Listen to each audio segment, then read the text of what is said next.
চলি আছে। এখন হৈছে TM ট্ৰেডিশ্যনেল মাৰ্কেট আৰু আনখন হৈছে DM ডাইৰেক্ট মাৰ্কেট।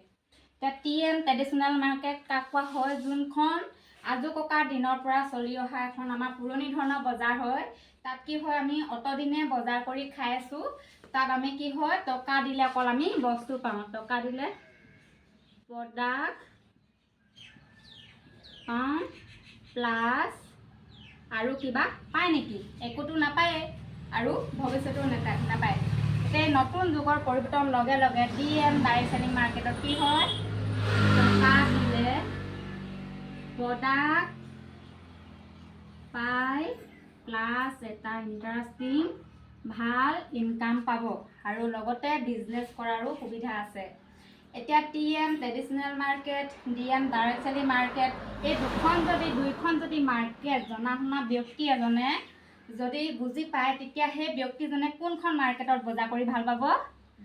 DM। নিশ্চয় DMত বজাৰ কৰি ভাল পাব, হয় নাই? কাৰণ কেলেতো আমাক ইনকামটো আমাক সকলোকে লাগে। এতিয়া আমি এই নতুন মাৰ্কেটখনৰ কথা জনাৰ আগতে আমি এই পুৰণি ধৰণৰ মাৰ্কেটখনো আমাৰ কেনেদৰে চলি আছে।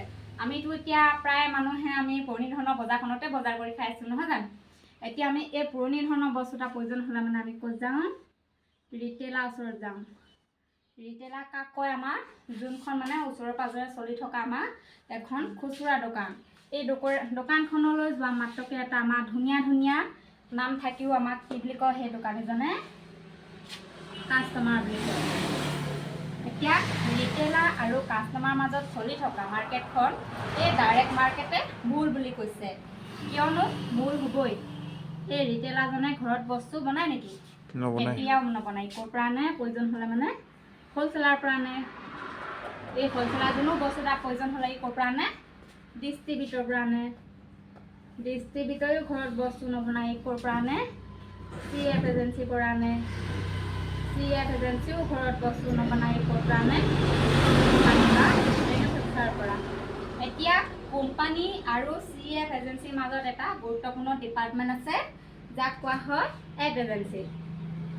এতিয়া এড এজেঞ্চিৰ কাম হৈছে কোম্পানীলৈ নতুনকৈ বস্তু এটা আহিলে চিনাকিকৰণ বা পৰিচয় কৰি দিয়া। এতিয়া কোম্পানীয়ে বস্তুটো 5 টকাতে বনায়, আমি এইফালে লিখাৰ দামত 10 টকাত কিনি খাব লাগে। এইফালে যদি চাওঁ কোম্পানীয়ে 55 টকাত বনাই এৰি দিয়া বস্তুটো আমি এইফালে কাষ্টমাৰসকলে লিখাৰ দামত কিমান? 100 টকাত কিনি খাব লাগে। এইফালে যদি চাওঁ 100 টকা যদি খোৱা কাষ্টমাৰসকল নাথাকে, তেতিয়া আমাৰ মাৰ্কেটখন চলিব নেকি?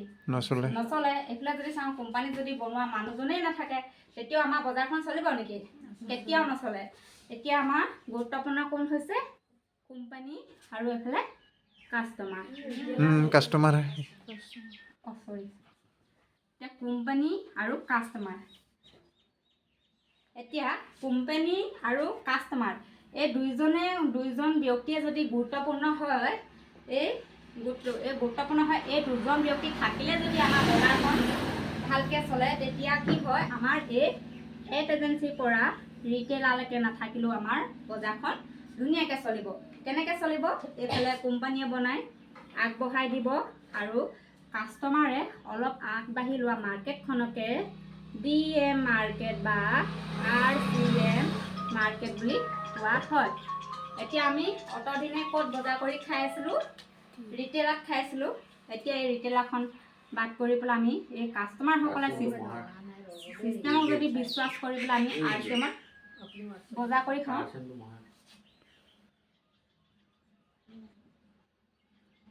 চিষ্টেমক যদি বিশ্বাস কৰি আমি কাষ্টমাৰসকলে DMত যদি বজাৰ কৰি খাওঁ, এটা আমাৰ মনত প্ৰশ্ন আহিব পাৰে, কেলৈ বজাৰ কৰি খাম? এই ৰিটেইলাৰ, হ'লচেলাৰ, ডিষ্ট্ৰিবিউটৰ, CF এজেঞ্চিয়ে আমাৰ 45% এটা সিহঁতে এই মাজৰ ব্যক্তিসকলে আমাৰ ভাগ বতৰা কৰি খাই আছিলে। এই পইচাটোতো আমাৰ কাৰ হয়? কাষ্টমাৰৰ পইচা হয়। এই DMে কৈছে কাষ্টমাৰৰ পইচা কাষ্টমাৰকে ৰিটাৰ্ণ কৰি দিয়া হ'ব। এতিয়া এই ৰিটাৰ্ণ কৰি দিয়া 45%টো RCM ৰাইট কনচেপ্ট মাৰ্কেট বজাৰ কৰা বজাৰীকৰণ শুদ্ধ পদ্ধতি।